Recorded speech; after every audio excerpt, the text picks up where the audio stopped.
My goodness, everybody got on time, didn't they?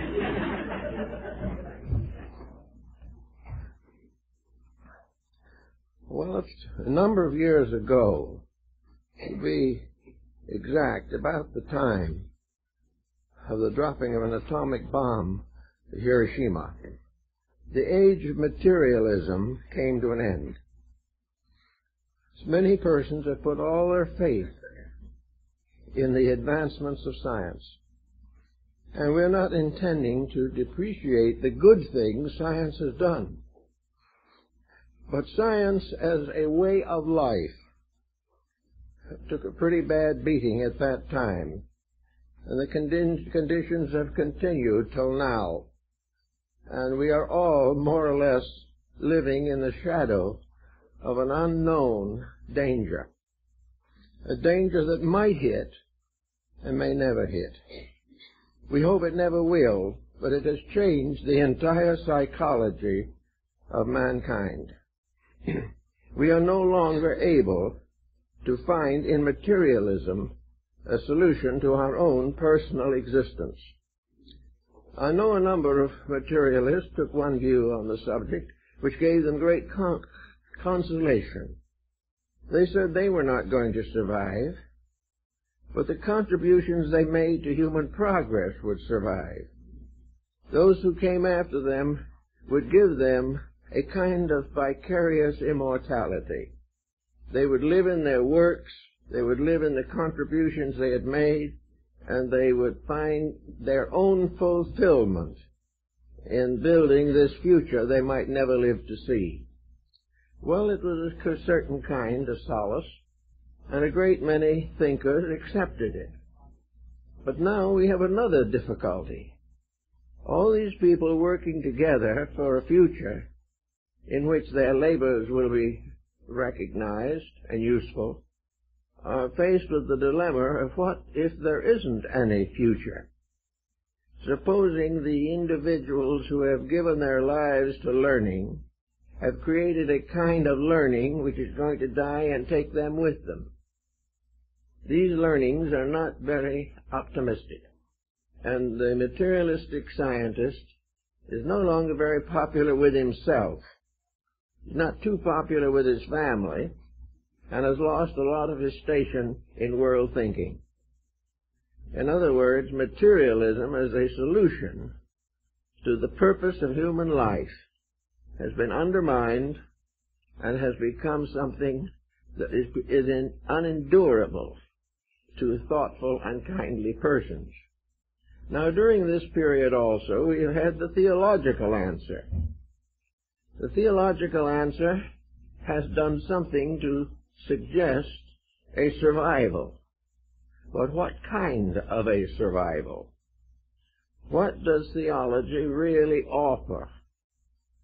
From a long time ago, religions used fear as a means of conversion. They warned human beings while they were alive that if they did not follow certain religious tenets, they will come into serious troubles after death. And out of all this came a concept of heaven and hell. Heaven for those who believed, hell for the unbeliever. A particularly good heaven for those who belong to certain groups, and a rather doubtful heaven for the rest.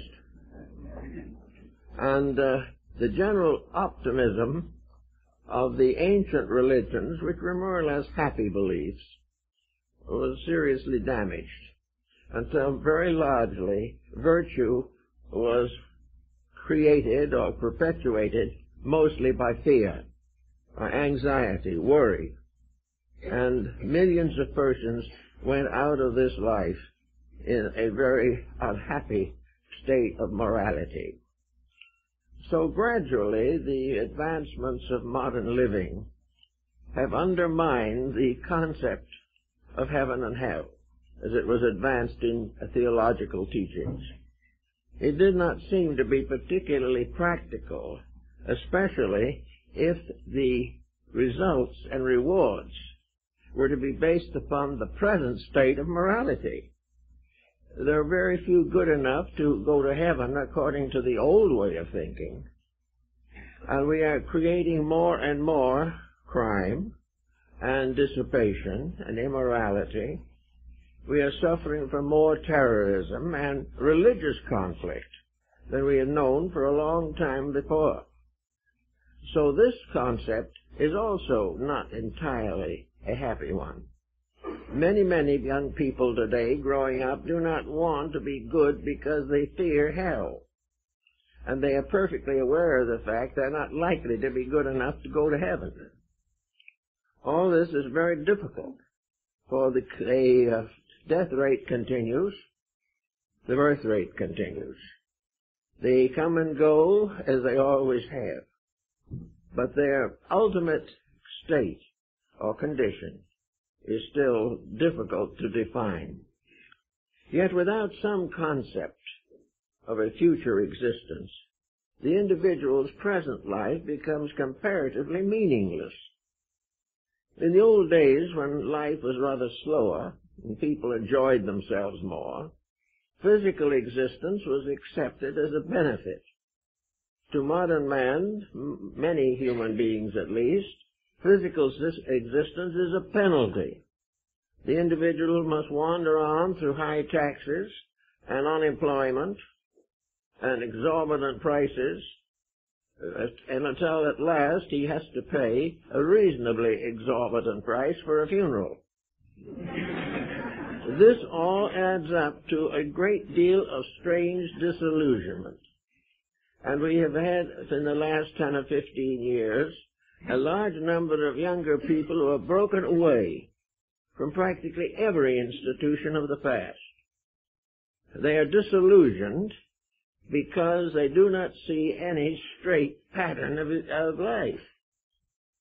The rich have very little advantage because they must leave their wealth behind in due time. All of the materialistic objectives of life are short-lived. The individual building a political structure is building something that also will pass away. Almost everything we do in the material world is very transitory and fragmentary. There is very little satisfaction of soul, very little depth of insight involved in our present way of life. We are not even allowed now to go home quietly and read a good book. There is a strange fascination about television, which not only does not give us much about death, but very little about life that's worth living. So we are really in a kind of a quandary. We're going somewhere. We're all going there. But where? How? And what? Are we going to go into oblivion? A question that Socrates asked. Are we going to some mysterious realm, like the Elysian fields of the Greeks? Or are we going to the netherworld of Egypt, and at the entrance of their afterlife was a money changer ready to change the currency of this world into the currency of the next? It was a pretty thought, because the currency of the other world had to be based upon virtue rather than upon real estate. So all these things have given us pause and are giving us more pause as time goes on. In the midst of all this also, there has been a tremendous upsurge of what might be termed mystical idealism. And a few years ago, mysticism and psychic phenomena and metaphysics were kind of unhappy words. People who used them too often were considered somewhat eccentric. Today, these are the popular words. And everywhere, individuals, groups are springing up to study the psychic life of the individual. The literature on the subject is becoming massive. Everywhere, everyone is beginning to think in terms of out of this life meaning that goes into other spheres. And we are beginning to see much of the old thinking that engrossed people like Paracelsus and even earlier Plotinus, Pythagoras, and all these. They had certain thoughts. For a long time, material science said they were very foolish and put them into the background, and their books or writings were available only in pulp editions. Now, all of these things are coming back. Every folder we get from publishers today, it will include a number of ancient texts or early texts that had no market 20 years ago, but are now sought desperately by a new generation of truth seekers.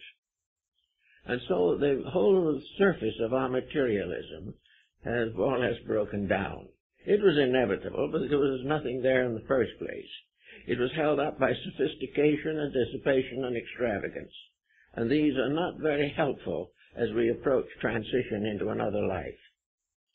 So the transition problem being inevitable and being universal, we have to begin to think more about it. And we do not like the idea of ending in nothing.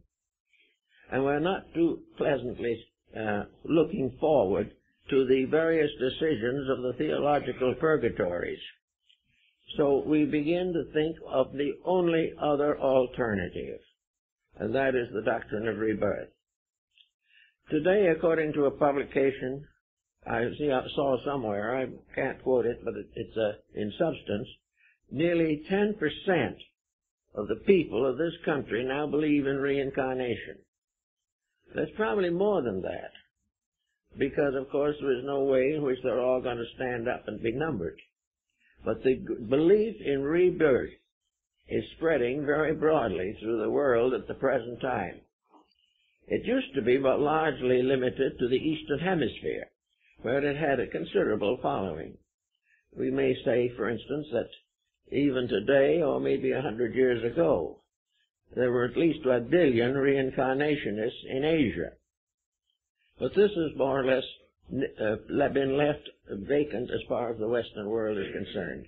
A few progressive thinkers and idealists played with the idea, and some mystical organizations stood firmly behind it and insisted that it was true. But at the same time, there was not very much popular interest. But now the popular interest is increasing. Not only the interest in reincarnation, but an interest in practically every mystical or metaphysical belief of the ages. We are digging back into the past to find something to live with now. We are not pleased with the prospects as they appear, and we are not producing out of any of our learned institutions the type of idealism which is satisfying to weary, world-worn human souls. The intellectuals, the academics still insist on clinging to their own way, but they are getting fewer followers every day. We just cannot live much longer with nothing to look forward to, or something to look forward to that looks more dangerous than being here. This is not the type of situation that will bring any real comfort or consolation. Now, we have to face these problems with a certain amount of internal intelligence. Most of the matters that relate to invisible concerns, and most visible concerns emerge from the invisible. Most of these invisibles are not to be handled within the scope of modern scientific progress. We cannot physically produce the evidence that might be required. We can't build a computer as yet that will do the job successfully. We cannot demonstrate scientifically a mystical universe, but we can internally experience the need for it. And we also have the consolation of realizing that while we cannot prove it physically, academically, the academical people can't prove their materialism any better. In both cases, it's an assumption. And the difference is that the materialist feels he has the advantage because certain material objects he can see and touch. But as these retire into his inner life, they become invisible, just as in every other case.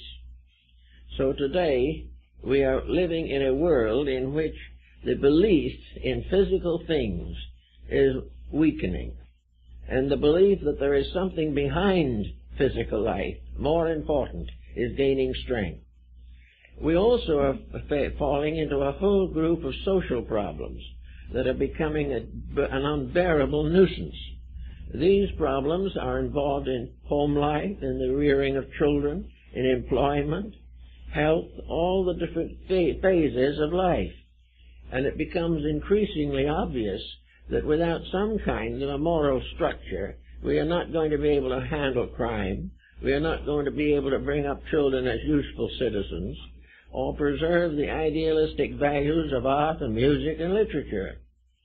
We are not able to do any of these things unless there is some internal strength within ourselves. Not long ago, several great paintings came up for auction. Some of them were great classical works that have stood the test of ages. Some of them I would regard as rather poor. The rather poor ones brought the larger price at this particular auction. And pieces of so-called art, alleged art, with no significance of any kind, bring millions of dollars from people who have millions of dollars and very little taste. This situation goes on, and we see it coming back at us in every direction. In fact, it is becoming evident that the world is passing into a cycle of bad taste. It is coming into a cycle of disillusionments, of debasements of value, and of the gradual determination to avoid all moral responsibility. The individual must now live in his own joy, and he's very unhappy over it. The joy isn't doing anything. We feel, many people feel, that the individual has a right to live the way he thinks he should. Well, this would be better if he did little thinking, but that isn't part of it. The main answer to this pattern is that the individual wishes to remove all restraints upon personal conduct. He wants to do as he pleases, live as he pleases, think as he pleases, but he doesn't die as he pleases. He gets that as a bonus. And at the end, the narcotic habit gets him, or one of the other things go bad, and we have this individual drifting out of existence with very little to recommend either his conduct or his concepts of life.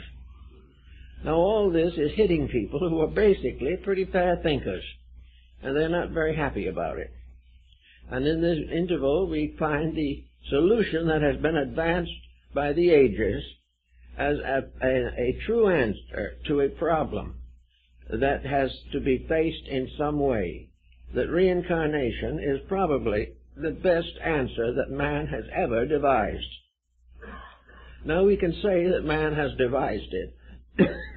Of course, it is not only sanctified by veneration, but it appears in the scriptural writings and teachings of most nations.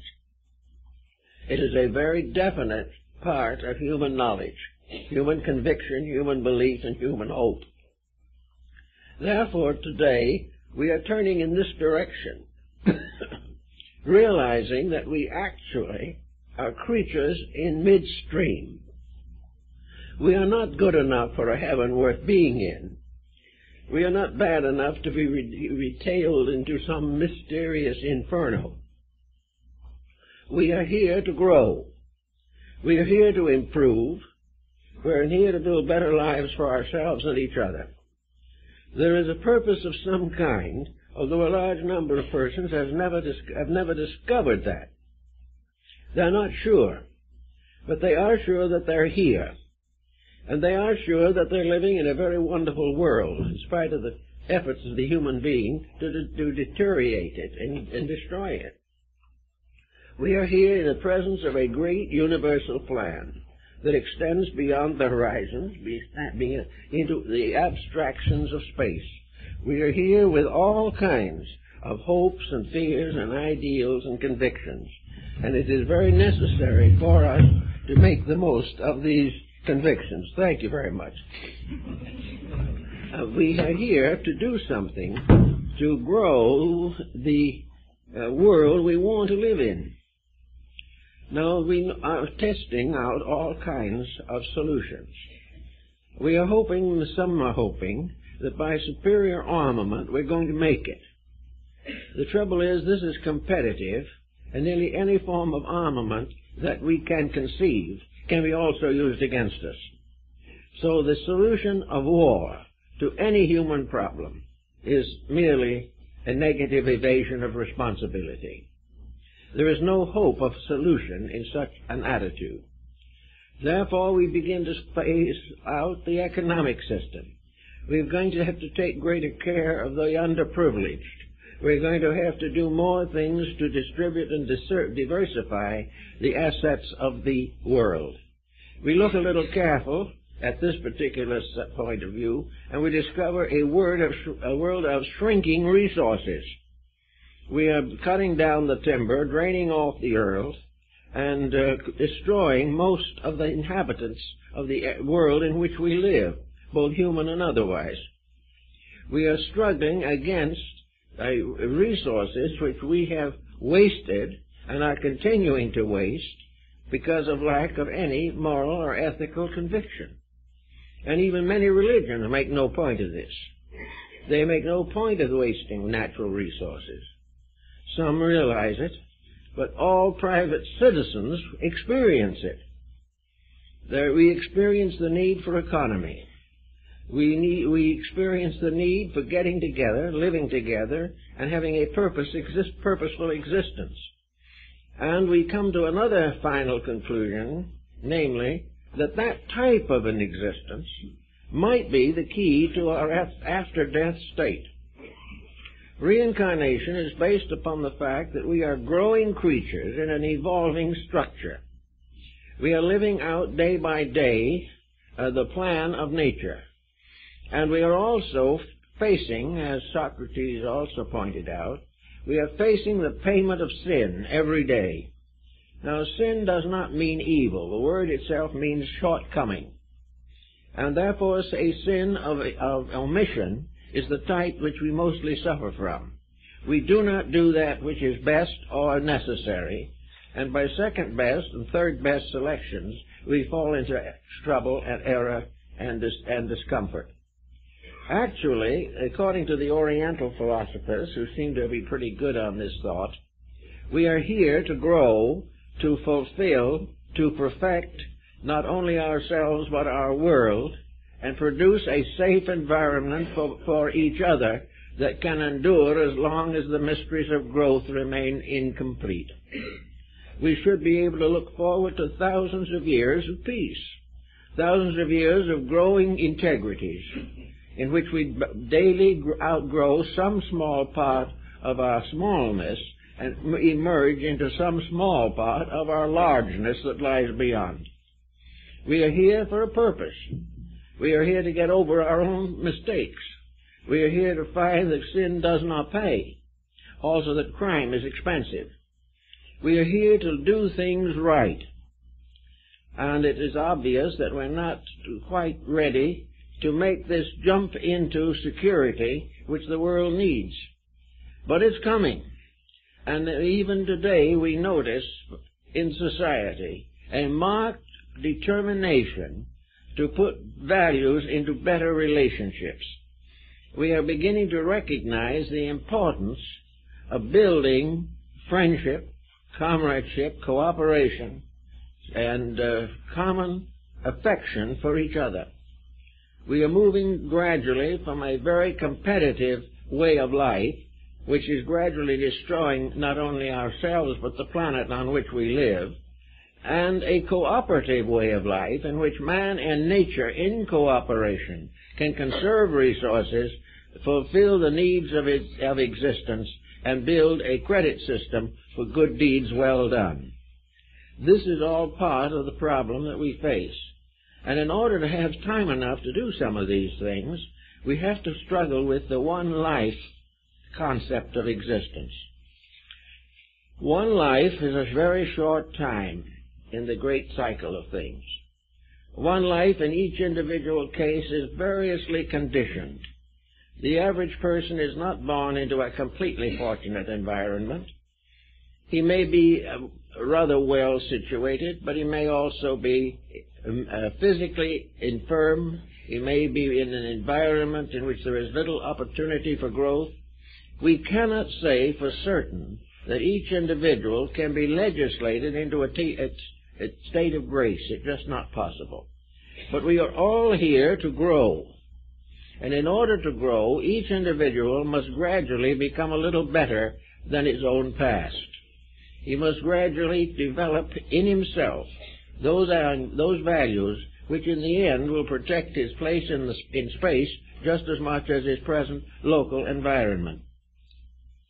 So we begin to think in terms of reincarnation as a simple way of preserving natural honesty. In other words, if we live in an honest universe, and practically every philosophy and religion of importance in the world believes this, then we have to be honest ourselves.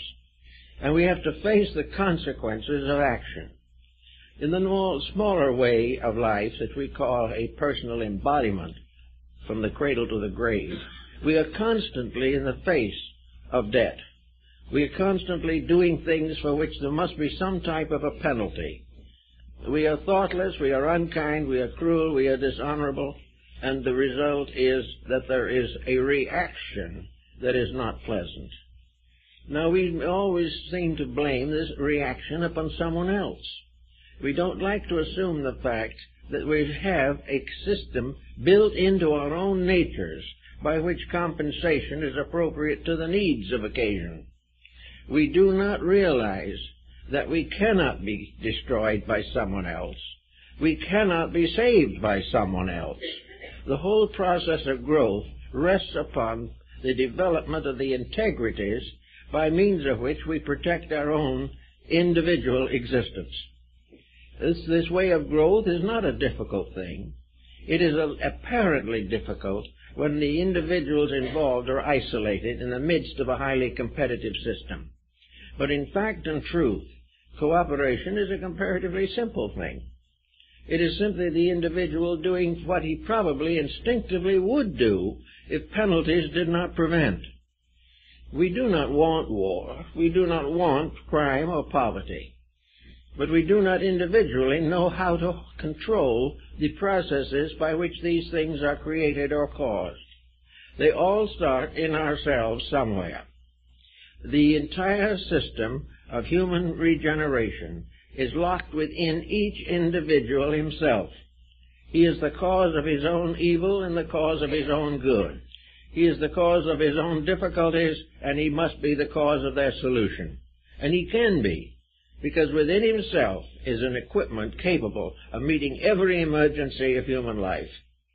But this equipment has to be used properly. It has to be dedicated to some cause that is important enough to require a great deal of personal attention. Now, all physical causes and all physical consequences are very ethereal and ephemeral. The individual trying to solve all things in terms of his own physical existence is wrong to start with. There is no way in which the individual can cure his internal ills by merely changing his environment. Lots of people would like to wish it.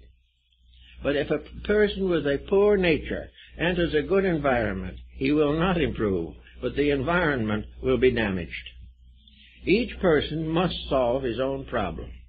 And in solving his own problem, pay his own bills, take care of his own future, plan an intelligent way of existence for himself and those dependent upon him, and do all that he possibly can to increase the internal stability of the society to which he belongs. Therefore, reincarnation becomes a means of facing into yourself. It is the beginning of spiritual, moral, and ethical honesty. It is a final proof that you cannot be saved by somebody else, that you cannot be perfected without growing yourself, and you cannot be better than you are unless you make yourself better than you are. Now, the little difficulty that seems to be showing up at the moment is that while most people are becoming interested in this, there is a kind of weakness involved in the present program. The individual wants to grow, and he devotes certain time, effort, and even resources to growth, but he does not particularly seem to want to change or correct his own mistakes. He is trying to grow on a religious, philosophical, or intellectual level without involving ethical reform. He wants to be selfish and saved. He wants to keep everything he has and be virtuous as a philanthropist. He wishes to have a perfectly happy home in which other people are all right because they agree with him. He wants to be in a church that is successful and has a nice large congregation, but he does not expect to get over selfishness. He does not expect to change in his business life policies which are corrupt or dangerous to integrity. The individual wants to get better without losing any of the advantages of a bad life. He wants to keep on disliking the people he dislikes and voting in the politicians who do the most for him, and all these kind of things. He also is watching constantly for a bargain regardless of who is damaged. So these problems do not seem to change in spite of the fact that there is a strong idealism coming out of the problems of the day. These people are trying to do all kinds of things that are better. But against the things that are better are the constant overwhelming presence of vanity, selfishness, and ambition. The individual is not really making the basic changes in his own life. And as a result of that, the legislations we hope for are not successful. The reforms we try to vote in, even if they are voted in, do not make much of an impression upon the vices for which they were intended to be the corrections. Now, this brings us right back now to the ethical system of reincarnation. It is one of the greatest legalistic solutions the world has ever had to its problems. It simply states very clearly that what you sow, so shall ye reap. Or as Buddha put it, the ox and the cart. The ox leads and the cart follows. And wherever the ox leads as a cause, the wagon is behind as an effect that must be faced. Therefore, our whole problem of a new morality, a new ethics, a new integrity is important to our personal happiness and security. The individual who does it right will have the security in this world and will look to the future with a good hope. The laws of cause and effect tell us that every cause has to have an effect. If we set the cause in motion, we have to endure the effect. Now, there are lots of causes we can set in motion which we will not live to cure. We will make decisions on our deathbed which will require almost immediate revision. We can do all kinds of things to get ourselves in as fortunate position as possible, but the individual has to realize that we have an account in the bank of the infinite, and most people are a bit overdrawn on this account. To meet this difficulty, the individual has to assume responsibility. If we are selfish, there isn't a religion and a philosophy or an ethics or a science in the world that can cure selfishness. We can only cure it ourselves. We may be forced to be unselfish by circumstances, but if so, the moment the circumstances change, the selfishness comes back. We have to correct these things, not because of laws, litigations, or mass movements of society, but in ourselves, if we expect to grow. Now, there are many groups of mystically minded people coming into popularize this particular time in our history. And most of these people want to be helpful, useful, and constructive.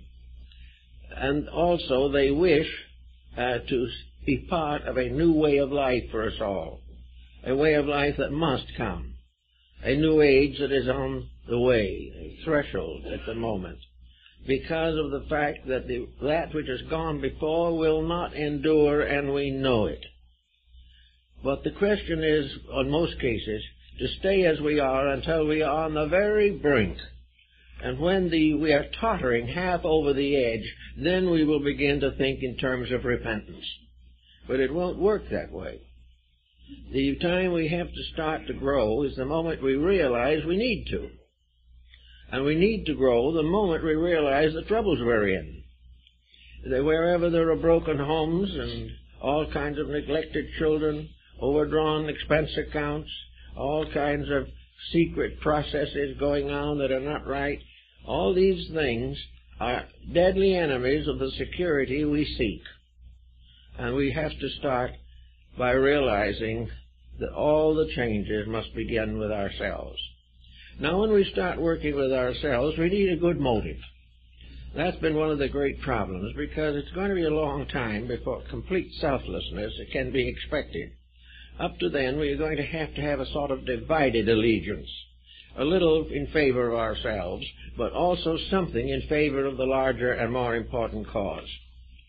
So we have to begin the moment we believe in idealism, the moment we believe in honesty, the moment we want to see a better world, we immediately become responsible for participating in this progress. We must do it ourselves.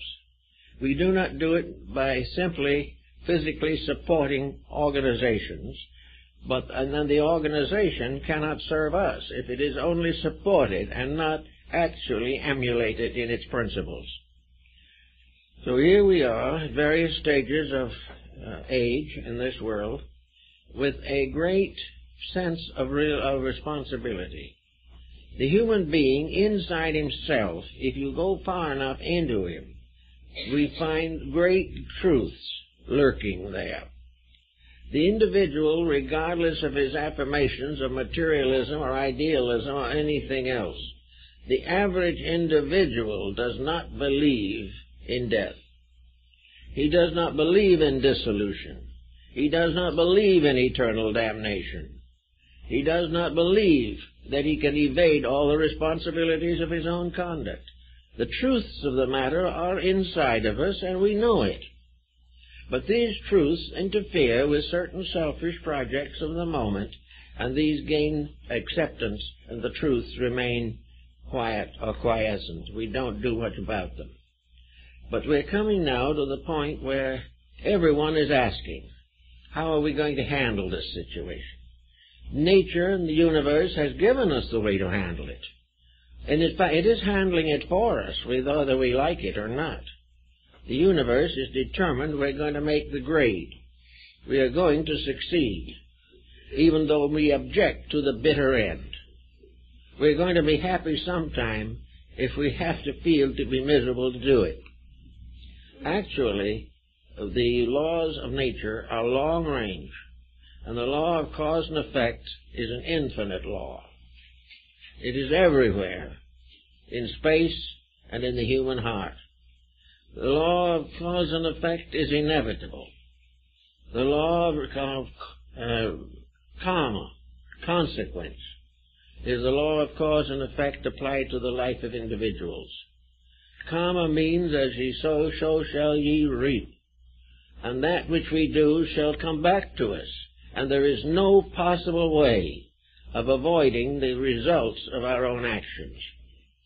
We can escape them for a moment, but those things which have been done in secret are known to the one person that is important, our own inner self. There is no escaping it. Karma must operate. There must be retribution and reward. Now, we think usually of karma as a very painful procedure, but this is not true. The law of cause and effect does not mean that we were just simply born to suffer. The law of cause and effect tells us that if we sow the seeds of happiness, we will be happy. As it was in the Arabian fable, happiness must be earned. That which deserves happiness will be happy. And the individual who develops the integrities with himself will benefit by his own integrities. He will also become a better citizen of the community. And if enough people agree on the level of the integrity of conduct, social problems will also fade away, because they're all based upon compromises and indifferences and a kind of spiritual ignorance which does not recognize the truth of human purpose. So we have the law of cause and effect, we have the law of karma, which operates that way, and we have the law of rebirth. We call it a law because to most people it is a law. It was so known to the Greeks and the Egyptians and the Persians and the Hindus and the Chinese. It is a part of existence that the thing which exists does not cease to exist. There may be change and there will be change, but every creature that exists, every form of life, has somewhere within itself a seed of immortality. It will pass through infinite changes, appear and disappear, come forth and fade, but it will never die. Therefore, all living things are part of a living universe, and the living universe cannot tolerate death in any part of itself any more than the human being. The body of man can endure a local death without the whole body becoming involved. So the law of rebirth is something that tells us that we are constantly changing, but always growing. Now, some people are feeling of abuse. They feel that they are being shortchanged all the way along. Some people realize that they come into this life much better privileged than others. And in all things, we wonder why the inequalities of life. If we want to see the inequalities of our environment, look into ourselves, the inequalities of a family. A family is made up of individuals, each of whom has a temperament or disposition of its own. Some members of the family will work beautifully together to protect the family. Others will walk away and leave the responsibility and go off in an isolated way of their own. And if the family breaks up, the sorrow is distributed through all. Now, in reincarnation, we have the same kind of a situation. We have a level of concept, of conduct, which, if we can live it, will prevent the development of further karmic responsibilities. If we sow good seed, we will give a good harvest. If we keep on sowing selfishness, we will be selfish and the victims of selfishness. It consists in putting our own lives into a straight constructive pattern.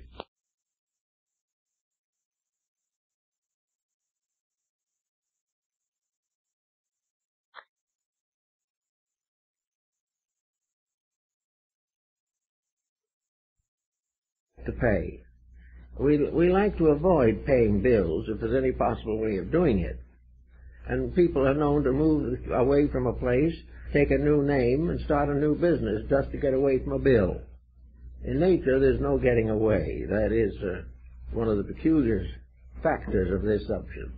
There is no way of escaping the consequences of conduct. Consequently, we must expect, as we start out in life, to start with the realization that we are bringing some debts with us. We are bringing with us unfinished business.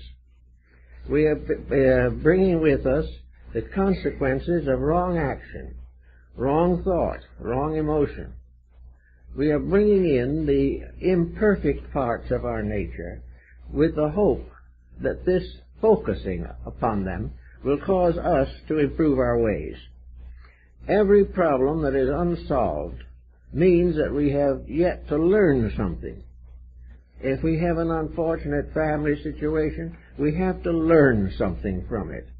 We have to look inside of ourselves and find out what we must know from that particular experience. We also have the further advantage of being able to see it at the present time, working out while we're in this world.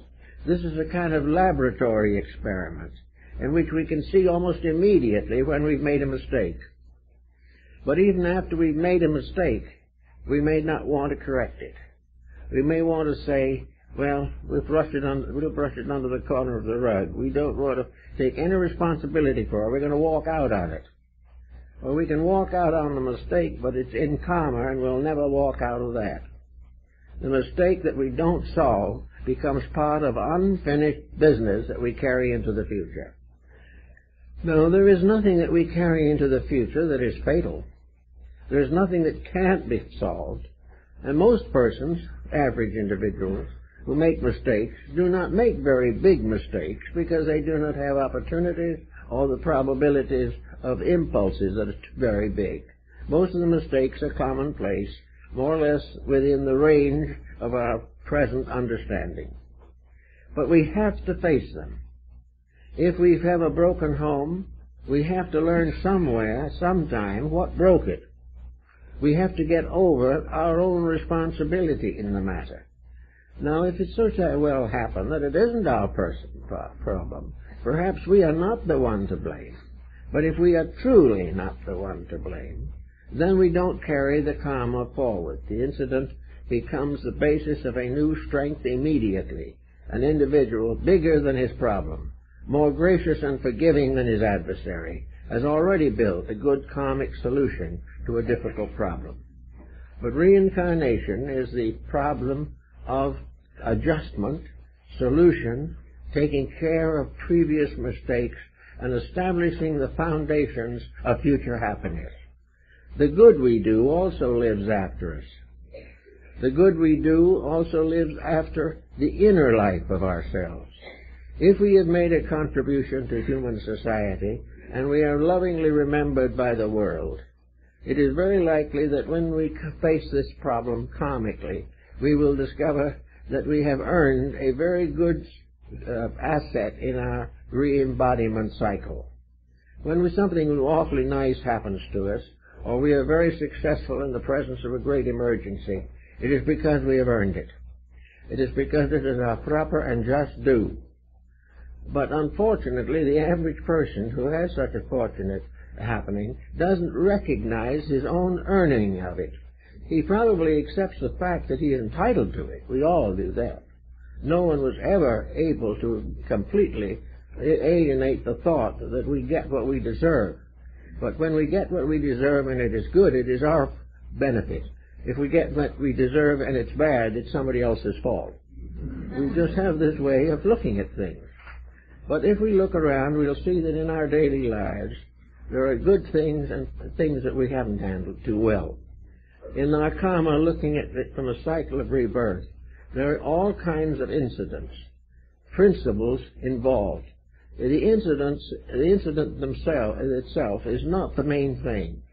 It is the motive behind it. It is the thing that inspired or impelled it, and the way it was accomplished.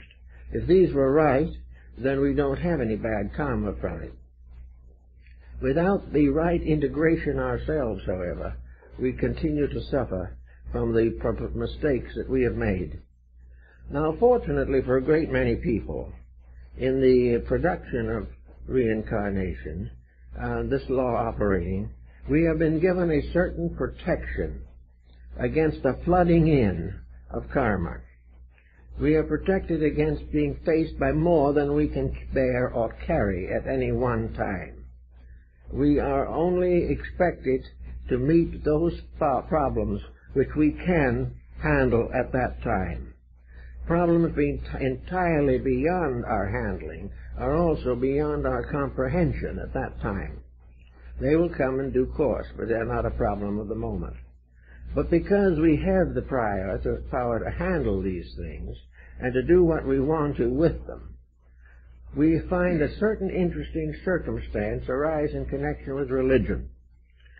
Today there are a great many individuals who are involved in various forms of psychic experimentation.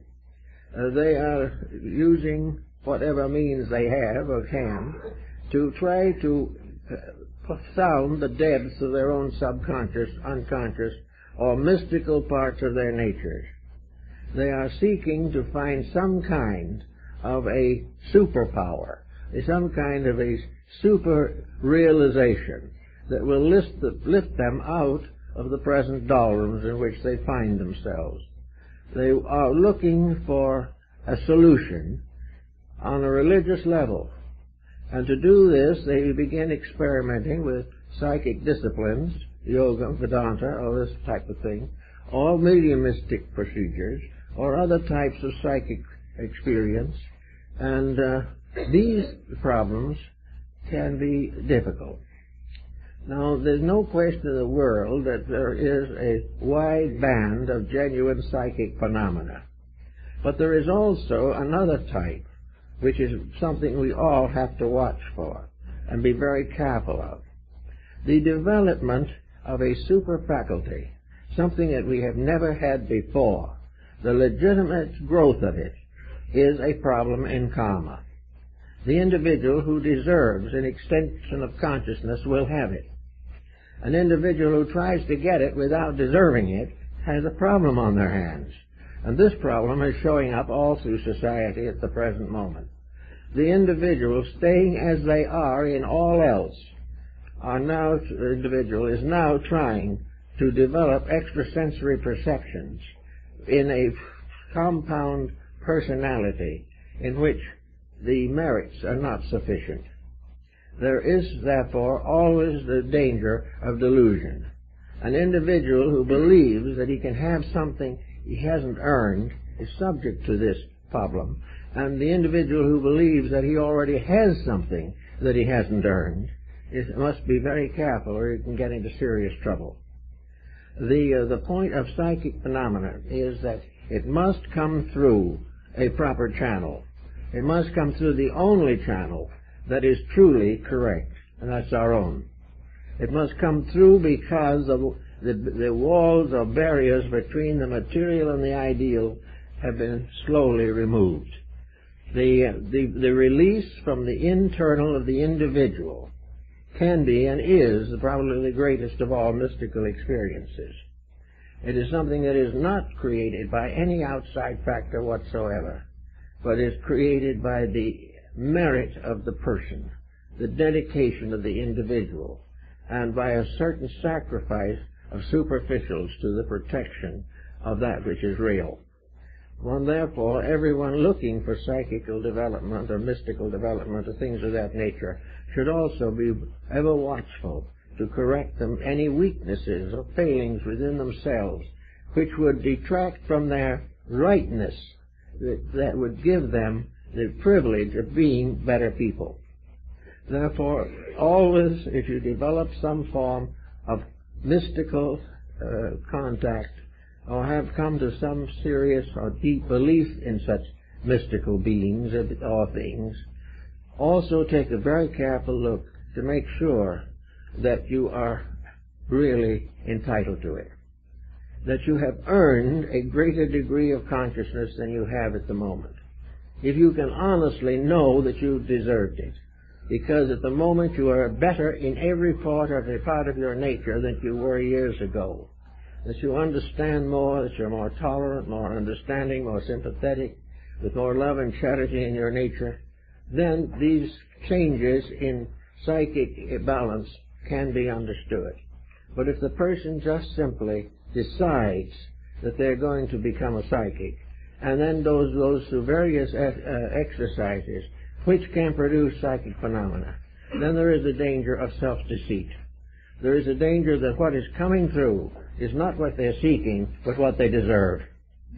And this can be a very disillusioning experience.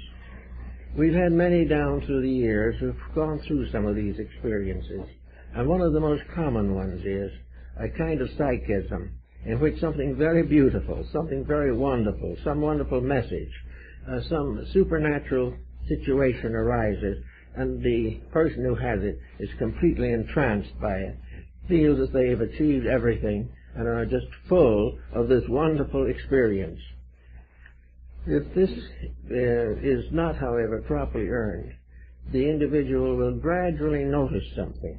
He will notice that the beautiful experience is turning against him. He will learn that where he had great hopes, fears creep in. Where he was so certain, uncertainty is taking over. And where he has seen only the beautiful, that which is not beautiful becomes acknowledged and recognized. The experience has failed because the individual's personal life did not deserve it, was not able to maintain it, and therefore was in trouble afterwards. So always, when you want to know more, earn it.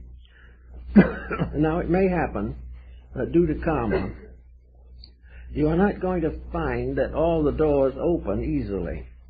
Some of this problem must go on into other embodiments. The bringing forward of karma must be properly met and may often result in an unfortunate or unpleasant series of conditions.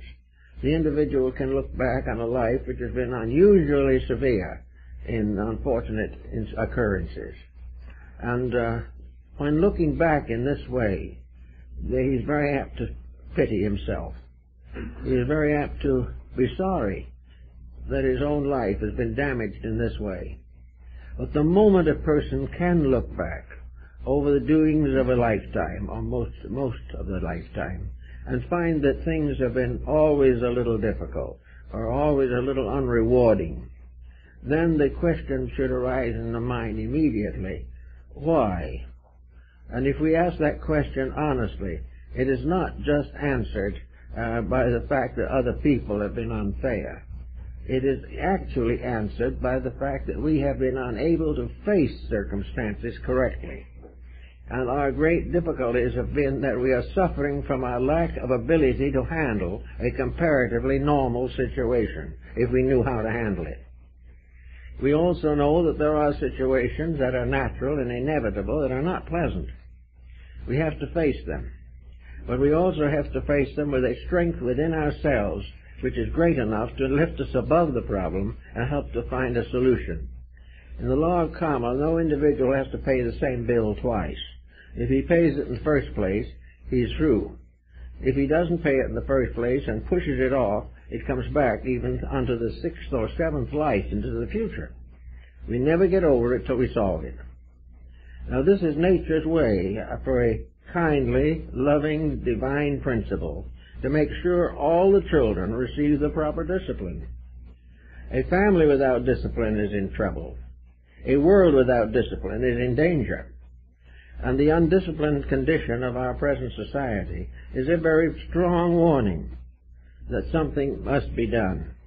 More and more people are accepting this warning. They realize that the time has come to correct a whole series of faults and build a new way of life. That we have to build on this planet a way of life that is acceptable to natural law, that is considered proper for us. We are an ambitious creation, frustrated by living on a molehill. Instead of having the largest star in space as our home, so our ambitions could grow, we have a lot of ambition and a very limited atmosphere. The earth is not very big. The population is increasing all the time. And some have said that the population increase is being somewhat hastened by the fact that many people are going out with more karma and have to come back sooner. This is a matter of interpretation, but guilty spirits have those kind of ideas as they go along. Actually, the whole situation is one in which moderation and sort of kindliness is to shift the way of life. What are the objectives where a person can be happy? How can we live in a world in which it is so congested or so overwhelmed with problems or responsibilities that there seems to be no answer and no cure? Actually, this world has many untouched joys that wait for us to be able to understand them. This world is a very beautiful place. It has almost everything imaginable, so many wonders beyond science that science can't even analyze them. We have everything necessary except that we have to get over the willfulness of the fallen angel. We have to get over the determination to excel someone, to compete, to create our own private molehill somewhere on the larger molehill. we have to assume that there is some kind of a great joy in defeating someone else, that there is a tremendous vitality in the thought of revenge, that all kinds of things that we don't like have to be taken away, or we will go and fight about them. Nations are fighting, and after all the thousands of years of war, it wouldn't seem that nations could continue to follow the same old error. We thought we were largely through with religious persecution. Now we have it right on our doorstep again. We thought we were a little bit too wise anymore to go out and fight with the Medes and the Persians, but they're here. And we have not solved the basic problems of human relationship. And yet we are living in a world where there is no cause for these problems except ourselves. These problems do not descend from the sky. They are here because we are a peculiar kind of people who seem to be trouble-prone. We try to do everything the wrong way. This problem is always a difficult one.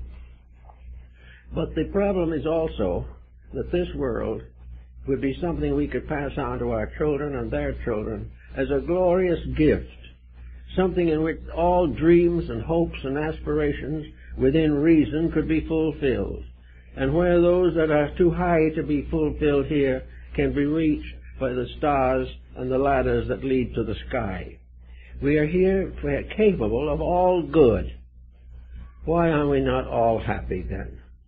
Because each individual has depended like a family on the spoilage of parents. They think the parent is too kindly to do anything to punish them, or they are wayward enough to tell the parent to do what it pleases. And a lot of people have told God to do what He pleases, and that's just the problem. He does. And He does what is necessary, not what we want. So all in this problem is that karma can build a beautiful life, and reincarnation can put us here to enjoy it. We can do all kinds of very grand and gorgeous things with life. We can develop all kinds of releases of inward potentials. We can become more and more complete persons, and in that matter gradually deify our own lives. Somewhere in the end of things, the human being will be as a god, knowing good and evil. Somewhere along the way, we are going to outgrow our humanity and come closer and closer to that divinity which now shapes our ends. We can do almost anything we want to do if we want to do it badly enough to overcome the impulse not to do it. We can do these things very easily and win all these great labors that we have to face, but we can't continue to be selfish. We cannot build a world based entirely on the dollar mark and then go victoriously into a universe in which the dollar is absolutely worthless. It's everything that we are working with and emphasizing is here, when in reality we are merely on a grand tour. In the old days, after education, young people of affluence were given the grand tour, a year in Europe or something, as a finishing school, or something to give them culture. Well, we are here on a grand tour of the planet Earth.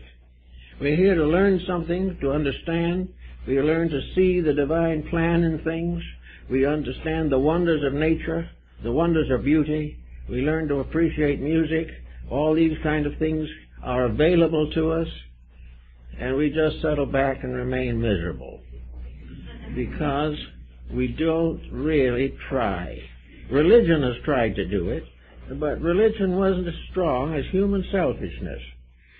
Science has tried to do it and hasn't been able to get beyond its own selfishness.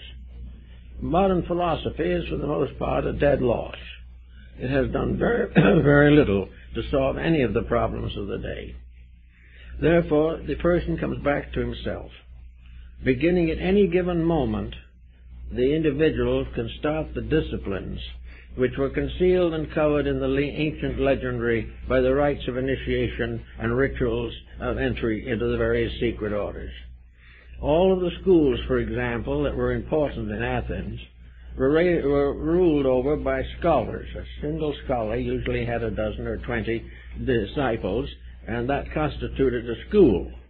The same was true in India, where the old arhats had their disciples, and they sat on the side of a hill and studied the problems of the universe. But in Greece, these schools were ruled over by pedants or sages, or some even believe that they were ruled over by sophists or professional educators. But in any event, they were ruled, and they taught, and they had considerable knowledge on things worthwhile. But every one of these schools demanded something. When you went to school in Athens, you had to prove that you were entitled to go to school. You had to make certain dedications. The teacher would say to you, "You want education." All right? Education has a price. Education is not free, even though I don't charge you anything for it. Because education makes you responsible for your contribution to the common good. If you are learned, you are responsible to the degree of your learning. If you go to the first step, you are responsible there. If you go through to the highest form of postgraduate course, then you are responsible for a large part of society. And wherever you learn, you become harmless. Where you do not learn, you become harmful. Whenever you do the thing that it has to be done, you grow. Where you use knowledge to exploit someone else, you start that bad karma that's going to bring you back to suffering in next incarnation. Now, this was told these young people. There is no free learning, because the more we know, the more our duties are.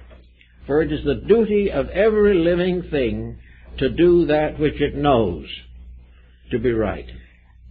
Even animals have certain traces of these problems. But in any event, now in our modern education, do we begin by teaching young people their moral duty to the world in which they live? Probably not too seriously, because if the teacher really did it, they'd probably lose the job. But we are now taught how to get as rich as possible, with no social responsibility, no demand upon us to be better people. Just to graduate cum laude is all that is necessary. That is not the way of wisdom. The way of wisdom is that everything we do that is improving us is part of a privilege that we have. And this privilege depends for its continuance upon our adding our gifts and our strength to the common good. And so as more we do it that way, the better we come back in the next embodiment. The more we have earned, the more we will be able to do that is right. If, however, we do not do any of these things, and we just simply take life for what it's worth, get a job, retire finally on Social Security, and pass on, we have not done much with the potential that nature has given us. We have limited our life to this world. And of course that means we're going to come back, because we've never outgrown our own mortality. We have never outgrown the weaknesses by which we are forced to face the future. Reincarnation is a blessed thing, therefore, really a wonderful thing, because it assures our ultimate victory. It assures the fact that we are going to come on back until we learn to do it right. And when we do it right and come back, we will have achieved the highest good of which a human being is capable. And that highest good means the greatest usefulness to others. The height of all usefulness, finally, is that the individual can consciously cooperate with the divine plan to which we belong. This is the way it should be, and the way it has to be, in order to be successful. Therefore, let's not think of growth merely as a kind of competition in which we try to be a little wiser, a little better informed than someone else. Growth is not this at all. Growth is a very simple process in which the individual learns more and more about right, about doing it as it should be done, And the individual with poverty learns to improve his state. The person of wealth learns to share that which is necessary to the common good. The enlightened person who doesn't share is making bad karma, and he will have to come back maybe in poverty because he hasn't used his wealth to any constructive purpose. The individual who takes his wealth and goes to some place and wastes it on a gaming table has lost and wasted something that could have become a great asset. It could have become the basis of nobility. It could have been the basis of a great desire to serve. It could have been used to help the world. But being used only to waste, as wastrel, back the individual comes and must learn what it means not to have that kind of resource. Nothing that is wasted escapes karma. And no one who is a wastrel escapes reincarnation. So we have to all watch these things. And it shouldn't be a great pain for the individual not to waste what he has, or to dissipate himself into an early grave. Why should these things seem to be so important that we live badly in order just to die badly? There's no need for this at all. But there's gradually coming into realization that beyond the kingdoms of the earth, there is the kingdom of heaven. And heaven is not just a place where there are angels and stars and so forth. The word heaven means really higher, above, more. It means rather that there is a region available to all of us in which good is supreme. In the old days in China, they had a belief that somewhere in the midst of the desert of Gobi there was a great and wonderful sanctuary, and that all those who loved God and served their fellow men finally gathered into this great sanctuary of the enlightened, and there formed a kind of over-government of the world. This over-government, however, was under law. This over-government did not mean that these people could change law. No matter how many sages all gathered and willed together, not one truth could be destroyed or one error be supported. These wise ones only became stewards trying to help everyone to use their powers and potentials for the common good. We have to be finally a socialized world, a world of cooperation, a world in which the incentives for life are no longer cheap incentives. That we're no longer satisfied to be the richest body in the graveyard, where we are no longer inclined to look with great exaltation on the first billion or something of this nature. These things constitute a kind of illusion. If there is a world of fantasy without fact and substance, it's the one we're in now. The real world is a world of value, the world of integrity. And by degrees, each of us is graduating from this particular environment into something better. But on some occasions, as was in the old days of the old red schoolhouse, the way some people got out of school was burn the building down. There was no other way. They never could graduate. Well, if we don't any of us graduate, we might burn another building down, a big one. So we have to think very much of cooperating with a divine plan, and that the machinery of this cooperation operates can no longer be denied, that there is no possible way of evading the realities, that the divine plan in itself is so complete, so perfect, and so inevitable that there is no human being that can break it. There is no real human being who wants to break it, because this plan ends in the common good of all that lives, and this is the most important thing. What we want now, we won't want tomorrow. The pleasures of today we will be outgrowing, just as we outgrow the pleasures of childhood. But the growth program goes on and on and on. It becomes part of an inevitable pattern devised for our good and to our inevitable victory. In this way, therefore, reincarnation just makes sure that we don't fail.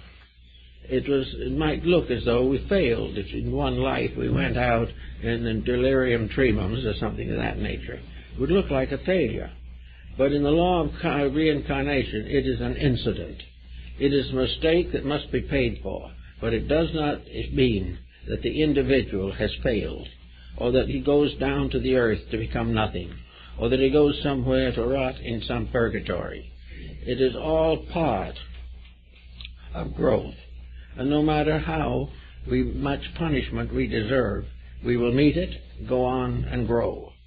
And in course of time, we will become wise enough to earn more beautiful things and stop earning things that are not so beautiful.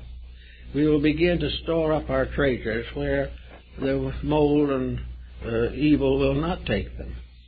We will learn to create values and joys that do not mean the exploitation of our neighbor. We will find wonderful opportunities to grow and joy.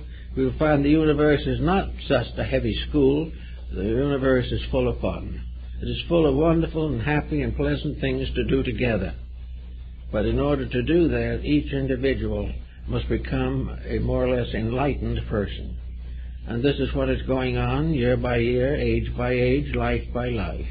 We are all learning to become one beautiful family of all good relatives, good friends, cousins, uncles, and nephews, all dwelling together in a happy relationship and more aware of the magnificent universe still to be explored, and that there is a world around us, within us, and beyond us that is so fascinating that we will never outgrow the joy of exploring it. We do not have to do a lot of kind of silly little unpleasant things to find something to do.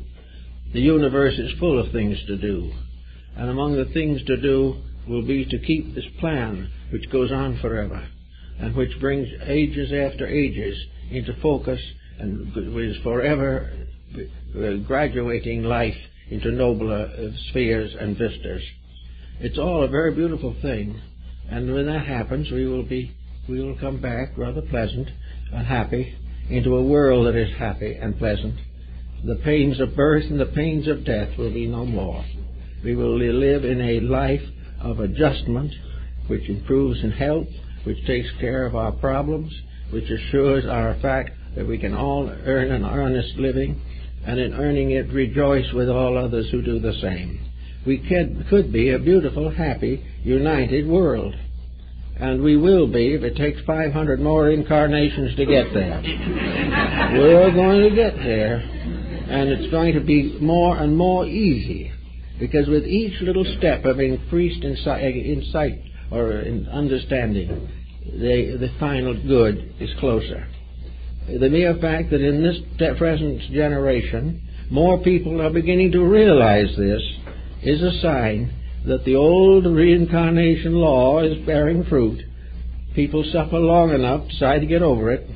This is the way it was intended to be. And after a while we find out why we suffer, and we stop doing that. Then from there on our incarnations will be much more favorable, and we'll have a much better world for ourselves and something to pass on to those who come back into embodiment when we go out. We are preparing a world for others not born here yet in this particular environment. Let's make it as good as we can for the entities that are coming in, and hope that by that fact alone we will make it easier for us to leave and in due course come back again. It's one great happy family if we could just get around to understanding it. But we are as Bottom in Midsummer Night's Dream, we are slow of learning. And out of the slowness, we've had 500 wars in the last 2,000 years. So we need more understanding, and it begins with us. It begins with the individual. Each person has to be an essential element in the regeneration of human society. Well, I think that's it, folks.